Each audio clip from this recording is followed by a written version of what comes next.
And welcome back, ladies and gentlemen, to Fnatic taking on Edward Gaming, where EDG are 1-0 up over Europe's #1 seed. Going into Game 2, EDG have side selection. They have selected red side, gentlemen, and there are no substitutions. That makes a lot of sense to me in side selection because it looked like EDG's game plan of being able to free up bans towards the bottom lane came up pretty good in that first game, so no reason to go away from it. Yeah, also didn't seem to be too scared of the Fnatic Irelia first pick, and they grabbed Xayah Rakan on their side. We could see a change there. I could actually see a Rakan first pick come in for Hylissang. They tried that earlier in the tournament.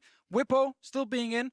I think it also makes sense because on blue side, they want to be able to flex some of these different carries, and that's where he brings a lot of value. To me, it didn't feel like the draft itself was the problem. I thought the decision-making in-game and the fact that Fnatic got ran over by some of those early-game decisions by EDG is what started that snowball. So I want to see less mistakes and less punishes on the Fnatic side. I just want to see whether Fnatic is going to throw the bottom lane a bone because they were stuck underneath turret there the whole time. Bottom lane was lit up like a Christmas tree ward-wise. You could see that they were just able to continually push in and pressure that turret. Yeah, and I think the decision for Fnatic regarding last draft was not necessarily good or bad, but more high risk, high reward kind of style. Yep. If the Elise succeeds in the early game with a couple of ganks, we're praising it. We're saying, what a great pick.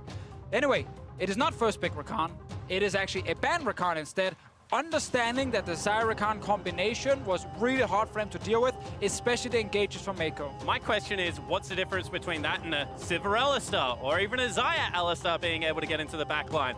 Certainly less lane presence. However, teamfights still will follow a similar course. I definitely agree that Alistar and teamfights are also insane. I just always feel like the Rakan engages are the fastest. They're the hardest ones to react to in the game because of how quickly his combo comes off, and he can charm knock you off. And of course, talking about fast combos, LeBlanc. It seems like LeBlanc's here in the quarterfinals have just popped off. Multiple mid laners have done so. LeBlanc and Swain, the last two bans. Yeah, and Swain is a great ban here because that pick was terrifying.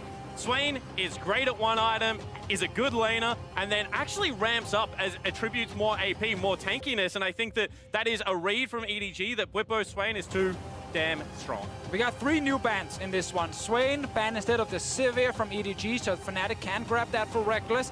And then on the side of Fnatic, they didn't ban Talia and Kai'Sa.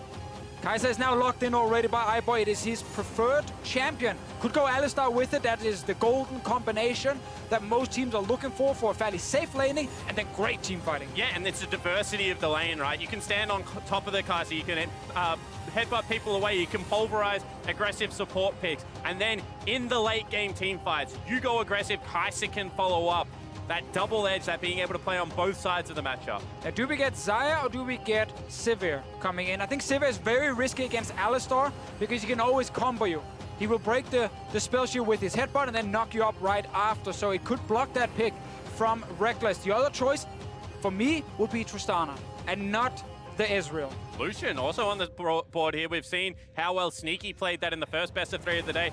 Paired with something like a Braum, normally a defensive support can be rather aggressive, and you can see the fact that Alistar cannot go aggro in that matchup whatsoever. Well, knowing Rekkles, I would be surprised to see the Lucian. We'll find out in Phase 2 what direction it goes. It's going to be the Xin Zhao. There's a takeaway from Haro, and it is one of the popular junglers currently. Yeah, and I think it's one of the best junglers to pick, especially in this meta with all the early fights. It's great on stage because it's really hard to lose skirmishes.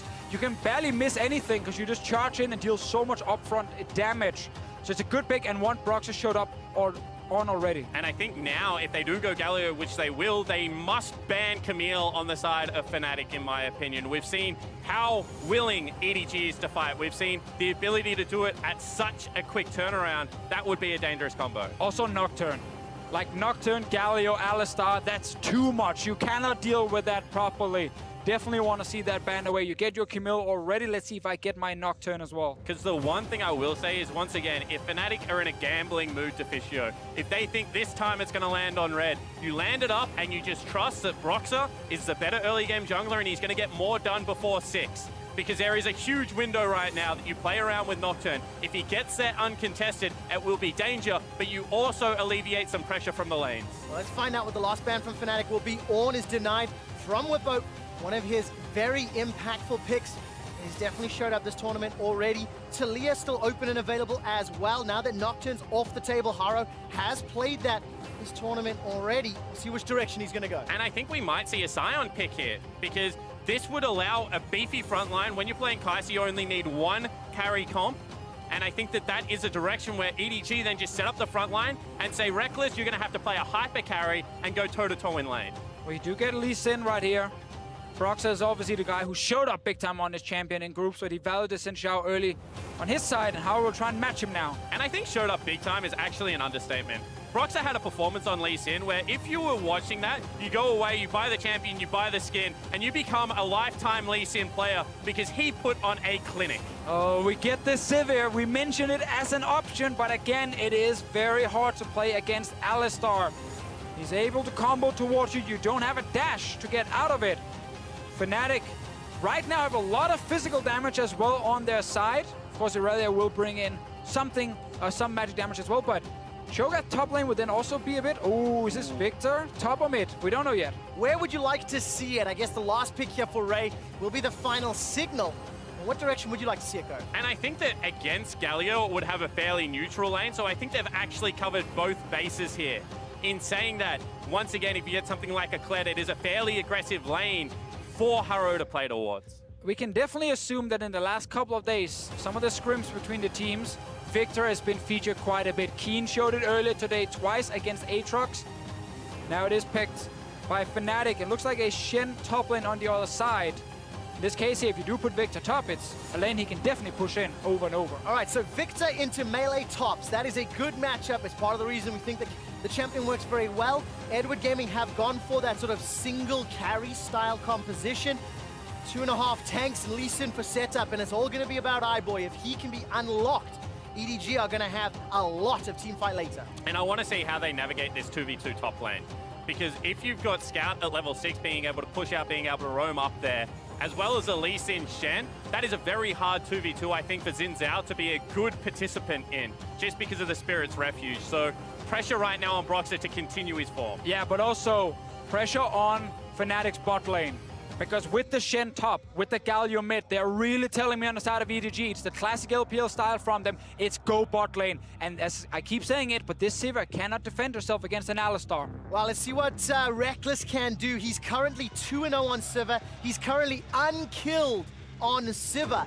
And he's going up against iBoy's Kai'Sa, which he has played 7 times since play-ins, only lost 1 single game.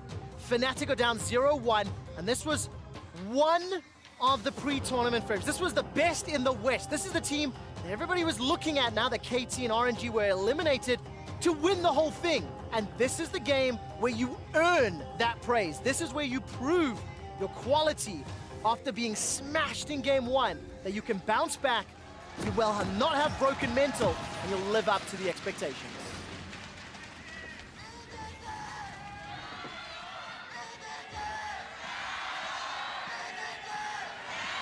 Love listening to the fan chants. LPL fans getting behind EDG.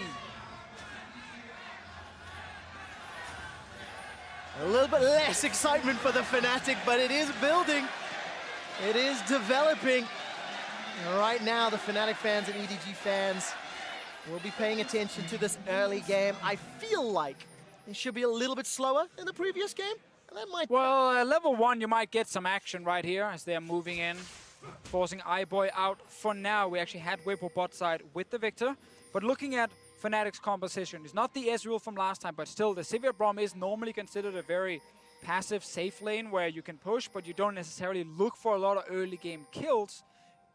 For Broxah, instead, around mid lane is where we might see a lot of action. Well, so much for my shenanigans. We're definitely going to get action around mid now. 1 minute, 5 seconds, Scout's already down a flash. Yeah, absolutely, and bone plating broken as well. See whether he can be aggressive at all in this lane, because one of the things about Irelia is her level 2 and level 3 all-ins become pretty potent. However, without Ignite this time, having to run the cleanse, you would think that would be a safer laning phase.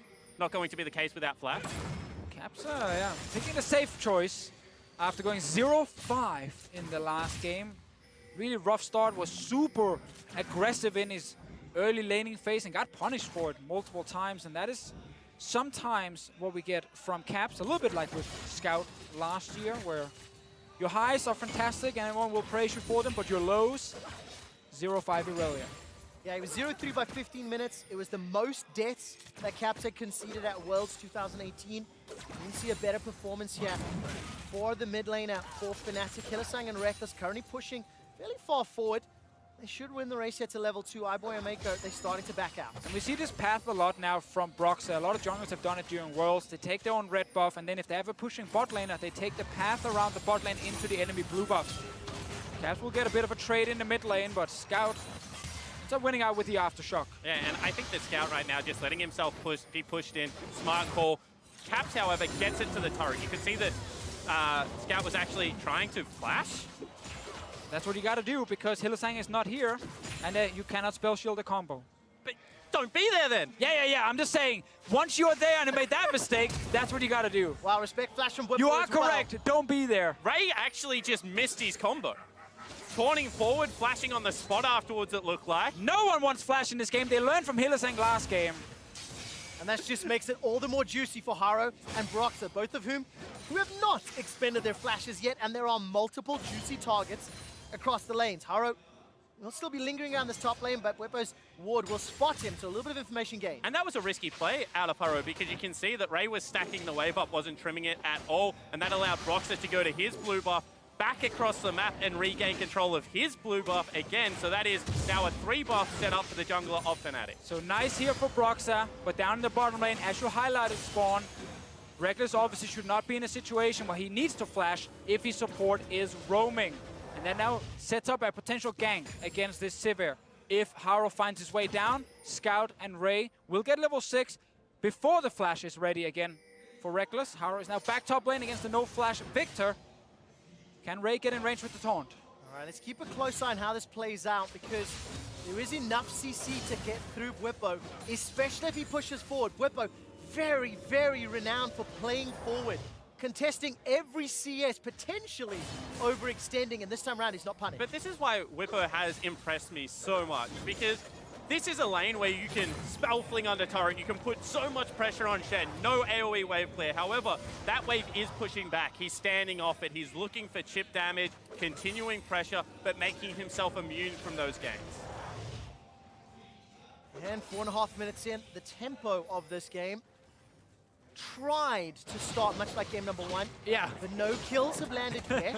But we have seen multiple attempts, right? And we continue to see just how impactful these early game decisions are. And unlike the previous game, EDG do not have a 1,000 gold lead. And the other difference in this game is Broxah actually has an experience lead. Goes back, gets red smite. If he continues to race to level 6 and he wants to start running into Haro, then that experience lead comes up trumps in the jungle position. We'll see whether he can keep the pace. It's actually insane how safe Bwipo is trying to play top. He's so scared of pushing this lane, as you highlighted before he has spawned. And it means that Ray gets just free time to keep last hitting these minions. Bwipo knows the wave is pushing towards him, and then he will be fine without his flash, because his jungler is looking bot side. Same thing for Haro here. So everyone is now focusing around 280 carry spot. Yeah, of course, it's a 10 CS advantage for Ray over Bwipo. Thanks to that very early invade, Broxah's going to show down bottom and clear out this control ward. Hilly feeling a little bit more brazen, pushing forward as Caps makes his way down as well. And Fnatic take their window to get bottom side control, because you can see Ray about to get level 6, Scout in the same position. So this is probably the last time they can get control of this area. Oh, iBoy. Let's find out whether or not there's any trouble. That's a flash engage. Remember, no flash for Rekkles. He's trying to escape with his life, but there's no follow-up from EDG. Meiko went just a little bit early. Maybe. Here comes Haro. Sonic Wave comes in. I think it was body blocked by Hylissang. Broxah's potentially going to turn around, and nothing yet. One of the most important things in the world's meta is synergy when you're starting fights. Everyone on the same page. Not the case here for EDG. Meiko calls, I can get the combo on Rekkles. Haro could have flash followed him instantly, but didn't do it. He tried to get in range.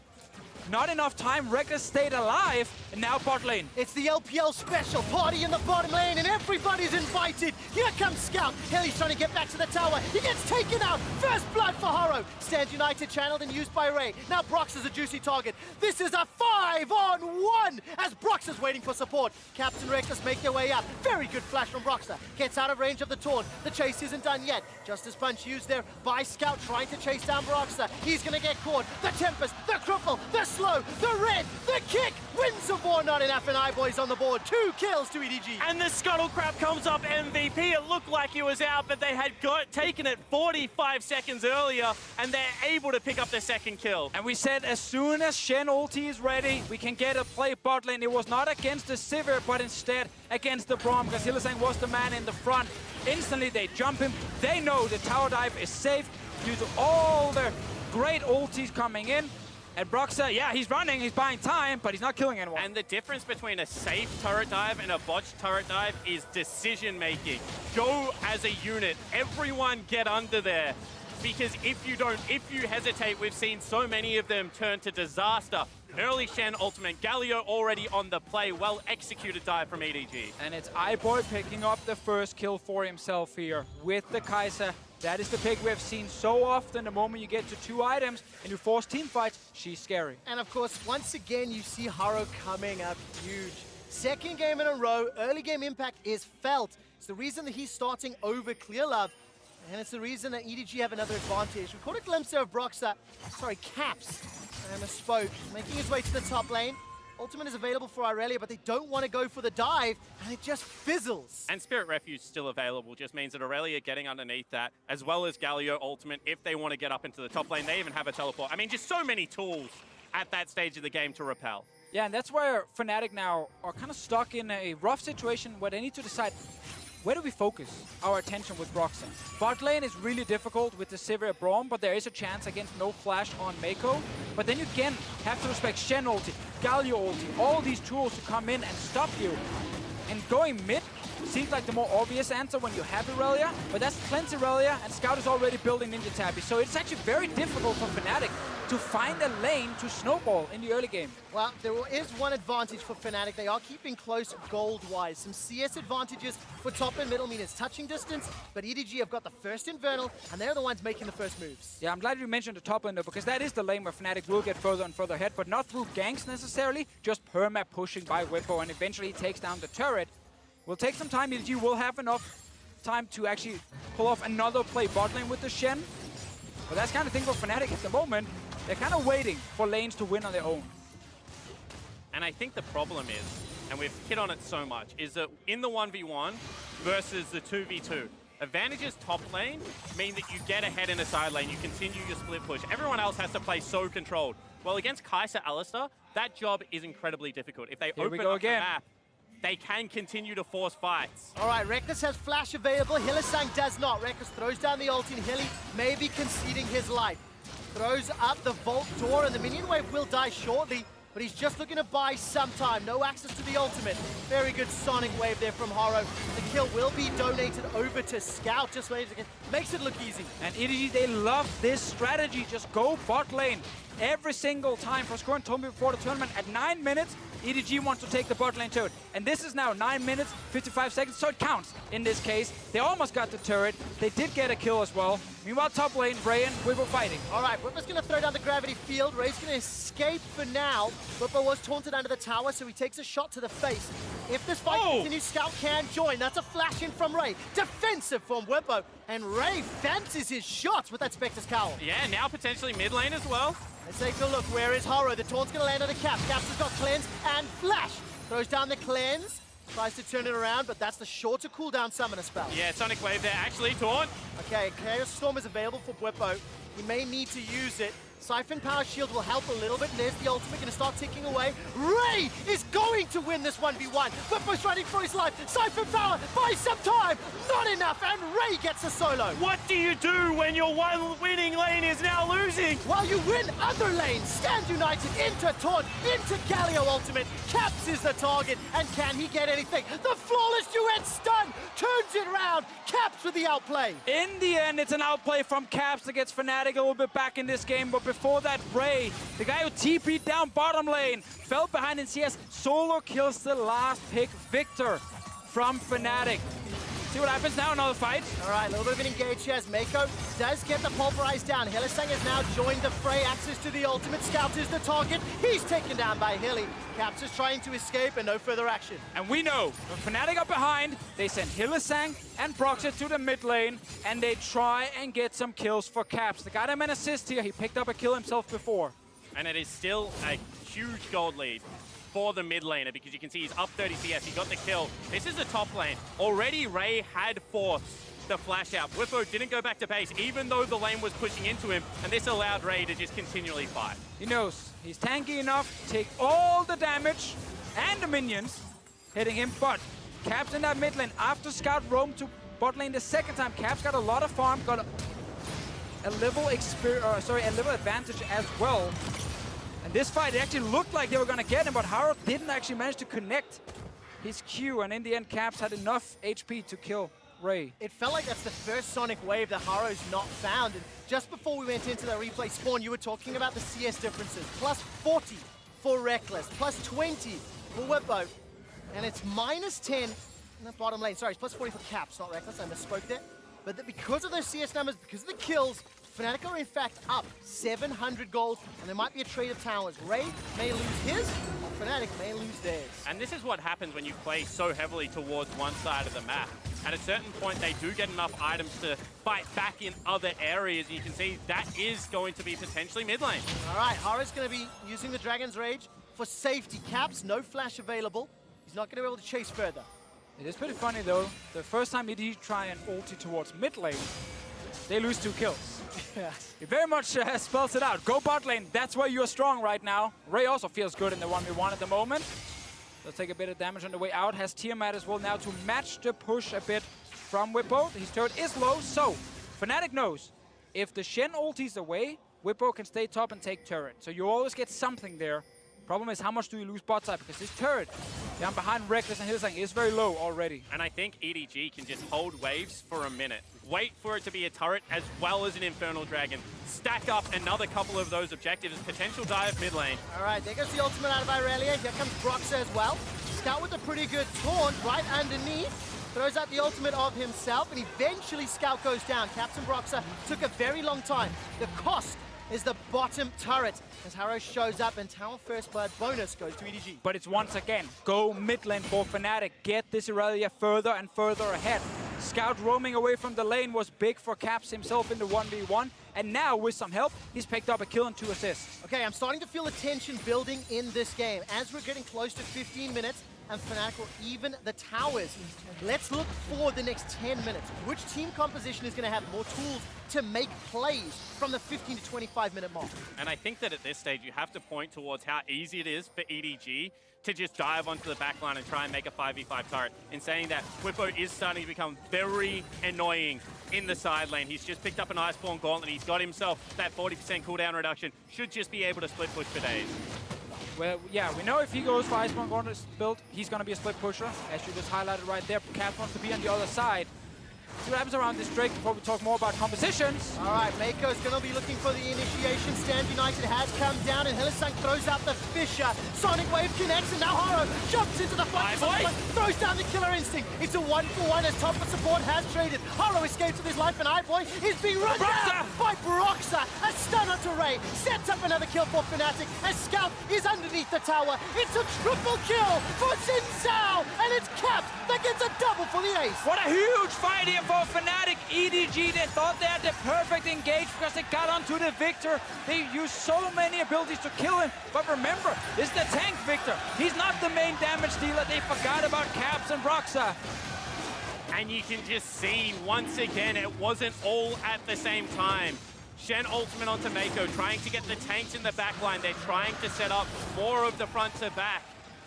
But they had just taken so much damage beforehand. Yeah, they do not actually reach anyone in the back. It's just Bwipo in the front and Hylissang. So all the damage used on trying to take him down. But now notice, Broxah comes in from the side untouched. And the rest of Fnatic are just constantly kiting in and out of the fight. Rekkles actually managed to get out in time. And in the end, the Bruisers on the side of Fnatic are just not getting targeted. They do not go down at all, and they actually get all the kills. It felt like this game was balancing on a knife's edge. Fnatic just picked that knife up and stabbed EDG with it. They have a 4,000 gold lead. They now have a tower advantage, and they've picked up the Infernal Drake. So this is exactly what Fnatic wanted to do, and I want to see how they play the 1-3-1. Irelia top, Sivir mid, Viktor bottom. And you love to see the reaction from Bwipo. Get up out of your chair, pump the team up. Game 1 was ugly, but Game 2, you're getting the ship back on track. And you can just see right now that everything belongs to Fnatic. But the crazy thing is, if you go back 5 minutes, EDG had all the tools. They were even in mid, and they were winning bot because of all the globals and the Alistar. They were going to get a bot lane turret, then swap Kai'Sa Alistar to the top side, do exactly the same kind of play. Ray even gets a solo kill against the Viktor, but that's when things suddenly start going towards Fnatic, and especially towards Caps. He picks up that 1 kill in the mid lane where he gets the Shen ulti as well, and the Galio ulti. And the moment that happens, the globals are gone, and Fnatic just start rolling. Is it fair to say that EDG need to keep iBoy at a safe distance, dishing out damage? We saw once the fight became a little split, iBoy wasn't able to get the autos down, and the Viktor, the Xin, the Irelia, they just ran over the EDG I think line. at this stage of the game, sure, you know, you have to probably play a little bit more like a marksman. However, once 2-3 items come through for the Kai'Sa, she can frontline with a Shen ultimate, with the Galio ultimate. So I think that EDG right now, they've finally done what I expected them to do. Split the map, try and buy time, wave clear, and just match gold at this stage of the game. Well, it's going to be hard now with the Rift Out bot side as well, but the EDG fight, ideally, because of all the shielding and the safe ulti from Galio they have for iBoy, when he dives in, he barely takes damage. He actually gets to kill a target before dropping low himself, and that's when you have the advantage. You can't really one-shot Caps easily, or Broxah, so it's Bwipo or Rekkles, ideally. But again, we gotta remember, is this tanky Viktor? So maybe it's honestly just Rekkles they're looking for in these engages. All right, Rekkles doesn't have flash available. We're getting close to 20 minutes in Baron. We saw the Rift Herald dropped in the bottom lane, got 1.5 towers worth of HP, and that control ward. There was one in the bottom lane. It has just been replaced by EDG defensive vision on the right-hand quadrant, while Fnatic are pushing their vision line to that inner turret line. And historically, more than anyone else in the world, 1-3-1 setups have suited EU LCS teams. The Europeans spread the map, force you into bad decision, know their windows where they can look for vision control and then punish you when you try and take it back. Full control of that right now. Go back several World Championships and it was Fnatic that popularized the assassins in the side lane, some of the classic EU mids. And in a classic matchup with Fnatic versus EDG, I think it is appropriate to remember days gone by. It's true. And now it's going to be up to Fnatic to even up the series because they got obliterated game 1, but they bounced back. They've got a very strong lead moving into the mid game in game 2. Yeah, I think most importantly, they bounced back with their jungle and mid duo. Because Caps was completely shut down in the last game. Ended that game 0-5 on the Irelia. Completely different now. Started getting ahead in CS when Scout was roaming, then picked up kills, and now he's super far ahead. If anyone tries to match him in the sideline, he's going to kill them. In saying that, the easiest way to break a 1-3-1 is to just be able to punch through the center. Level 11 has been achieved from Scout. Level 12 already for Ray. As soon as they have that flash available, they can look to just regroup up and try and regain control. Gotta be a little careful, because on the flip side, Bwipo, level 13, Caps level 13, advantages to Fnatic. They've got experience, they've got map control for now. Look at the mini-map. Caps is pushing top. There's support for Bwipo and bottom, and the 4th tower of the game falls in favor of Fnatic. And the thing about 1-3-1 is it's not like you don't get windows for plays. It's just that they take so much more if you don't execute on the plays, and you're under high pressure to be able to do so. So you look, they look top lane, they try and get some control. Instead, Fnatic able to take down that bottom turret. One more play on the bottom side of the map, Bwipo's in your base. And in a full 5 versus 5, if you chase for kills, you normally don't lose anything because all the 5 members from the other team are right in front of you. In a 1-3-1, if you chase for kills, you're most likely losing a turret on inhib somewhere else on the map. Well, there we go. That's the divisive nature, decisions and cost of repercussions. By the way, look at the goal difference at 20. EDG were up 8,000 in the previous game. They were down 5,000 this time around. And EDG, they still have the ability to wombo combo, but they won't have many opportunities to shoot if they continue to fall behind. Yeah, this one they're hoping for a chance at Baron. That's always the one where the enemy team is stuck in the Baron pit. You get your Alistar combo in there, Galio ulti fills up the entire area around the Baron, and you hope to get a good setup. But I think one of the most improved things for Fnatic this tournament has been their Barons. They've actually been very, very clean. They've been very good at disengaging Baron when it was too risky and then take the fight instead. So in this game here, they can just show that again, and they should be able to get the objective. It's also one of the reasons blue side can at times help 1-3-1 teams, because your disengage from Baron is just backwards. It doesn't have to be split and walk back to ramps, which give Wombo combo comps the opportunity to really look for that execution.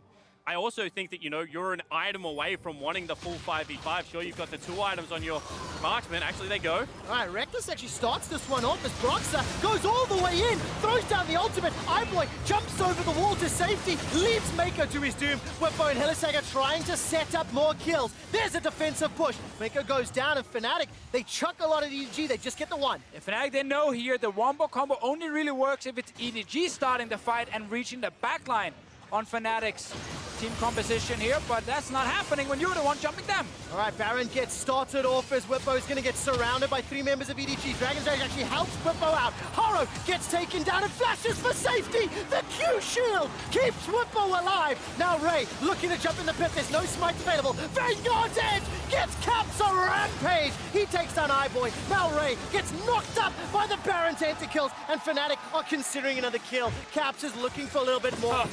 The BM recall, taunting Scout before he takes him out. We call that style where I am from, and Caps absolutely styles on the Edward Gaming lineup. They say if they get Baron, the game is over. Well, Fnatic end the game with the Baron. Listen to the Fnatic chants in Busan. That was a flawless Baron setup. They get themselves 2 more towers. They've got the Baron gold. They've got an 11,000 gold advantage. And ladies and gentlemen, we have a series on our hands as Fnatic are looking to break open EDG's base. Oh, EDG, they're hoping to get some sort of fight here, but Fnatic just walk away. They're so far ahead. At this point, it should be impossible for EDG to do anything. You might kill the one guy, but then there's 3-4 other people killing your entire team. And Bwipo's only job here is to keep Haro away from the pit. So he's chasing him forward. He says, I can get the kill, it might cost me my life. To add insult to injury, the guy then just walks away from 2 members of EDG. Oh, thank you for laughing at that one. I absolutely love the reaction cam. This is, of course, the Baron going down after Caps jumps into iBoy. We like them so much, we pause the replay just to show it, and then we go back into the replay to show what happens right after. Caps right here did not misclick his recall. He just wanted to have a bit Styling. of fun. I like that. I like that. A little bit of style points at the end. Haro jumps away from the engage here from Broxah. And by the way, Bwipo's got the most emotive eyebrows on the planet. Watch it next time you see those replays. Fnatic, they bounce back from game 1. The duality of first pick Irelia. Game 1, 0-3. Non-existent. No way to impact the game because it fell apart around him. This time, 5-0-6. Gigantic CS advantage. In 25 minutes, he's one of the tools Fnatic can leverage to win the game. And we're talking about an 18-year-old that has joined one of the most illustrious organizations globally as their superstar mid laner.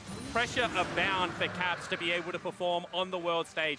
Disappointing first game versus EDG, but to be able to bounce back is massive. Just another one of those Danish mid laners, Deficio, that you keep talking about. Don't go there. He's a European mid laner. We don't need to give more ego to Denmark. I want to highlight that I didn't say it, Spawn said it.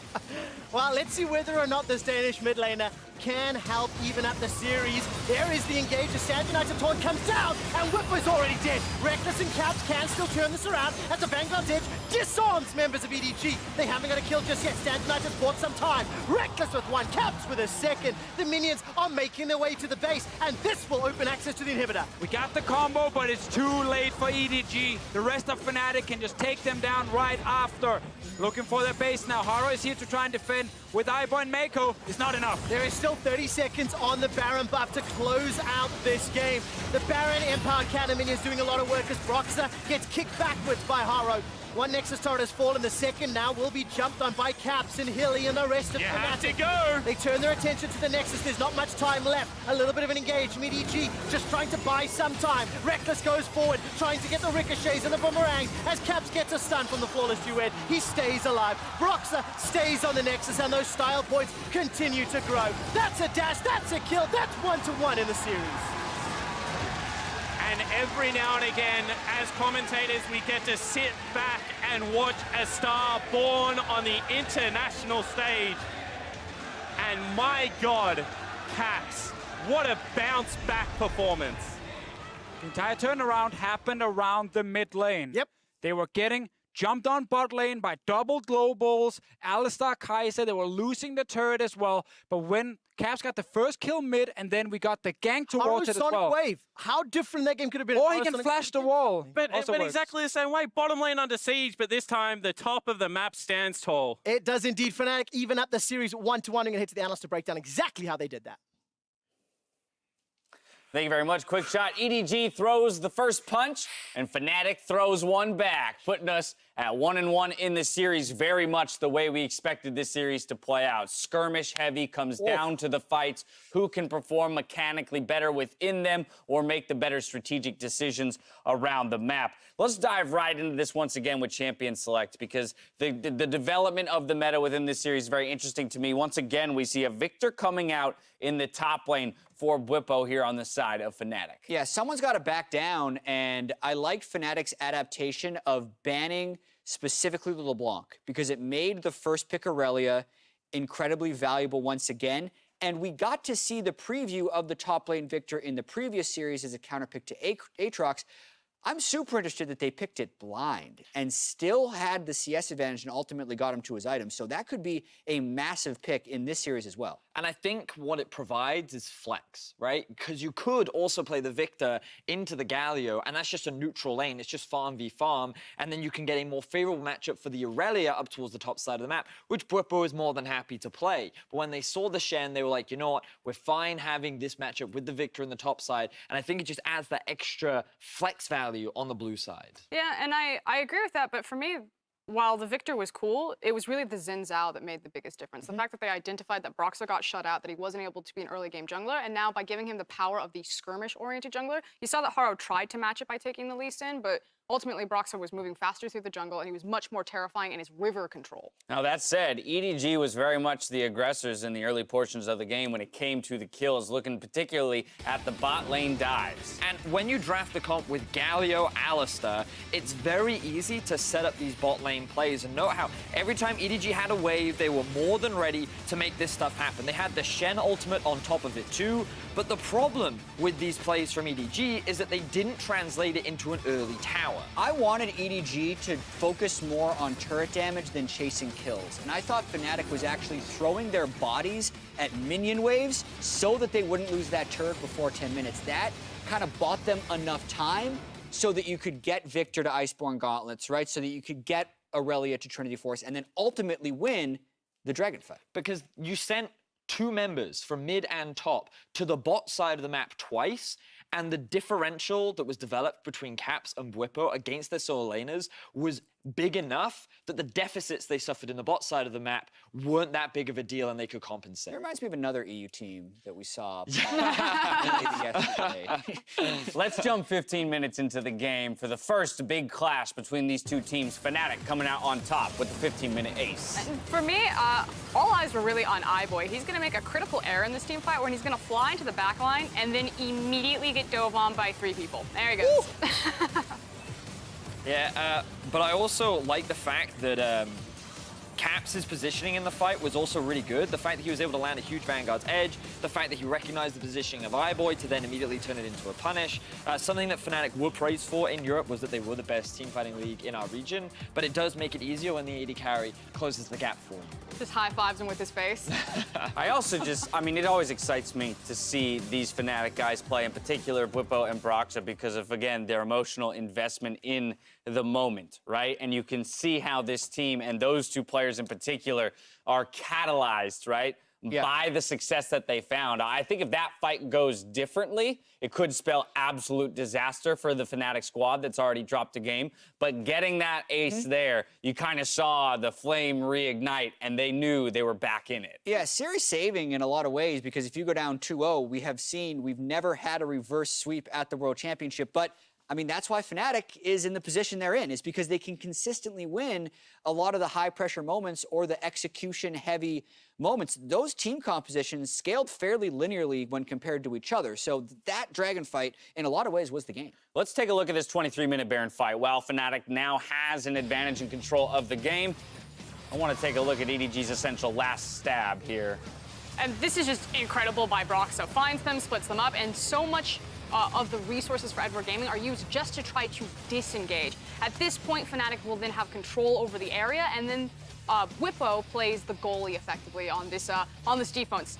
Stands behind, starts zoning people off, and does his job to the Baron setup. And just look at how many shields this Viktor gets. It's just shield after shield after shield, and you can see that even with only an Iceborne Gauntlet, he has so much survivability. It means that he can just buy enough time for the rest of Fnatic to secure the Baron, and then Caps can just come in for the cleanup on the back end. Really well played there by Bwipo, and it was just the fight they needed to end up closing out the game. Did we ever get to see what his third and final item was? Was it the Seraph? Yeah, it was the Seraphs, but he also had a Negatron cloak. So the thing you want to do with the top lane Viktor, since the shield is based on your AP and your mana pool, and your levels, you need to stack as many resists as possible. Health isn't actually that big of a thing. It's resist and CDR because the Q cooldown gets super, super low. So that's what he does, and he actually does turn into a like 250 AP tank. Shield.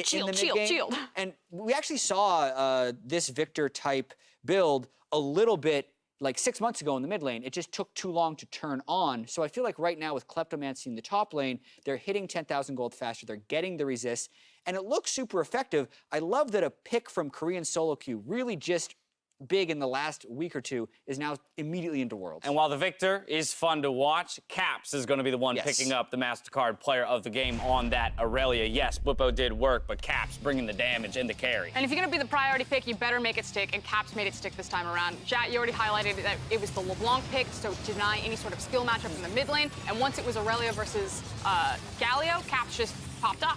Yeah, I was impressed with what he was able to do, especially in this outplay. I feel like it was really important in being able to swing the game back in Caps' favor, and we saw how influential he was in a lot of these later game team fights. The final thing I have to say for Fnatic is just that it seems to me that they're drafting a lot more scaling compared to what we've seen from them so far in the group stages, and I'm wondering if they will go back to this early skirmish style, because I don't want to see more play around iBoy all the time from EDG. I think the fact that Scout should be back on a carry, I like the fact that he can work with his jungler more, and I want to see a return of this strong mid-jungle duo, and they're the ones building leads, rather than trying to generate leads for iBoy, who I'm actually pretty confident in the 2v2 can just get them himself. Well, Fnatic back on blue side here in this third game, so if they're going to do it, they're doing it from the same sides. Fnatic brushed off that first loss and swung back in game 2. Time to see if EDG can show similar composure as the series continues.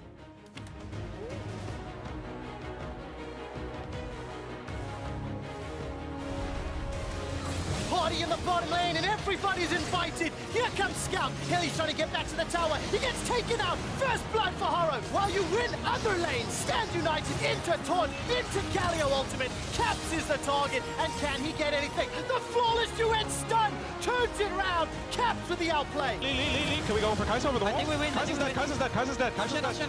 Look. Out. Holy shit, base. Nice! Go.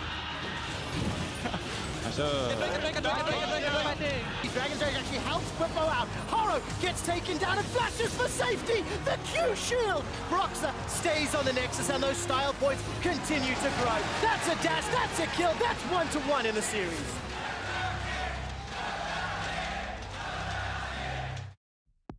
Welcome back to Assist of the Week.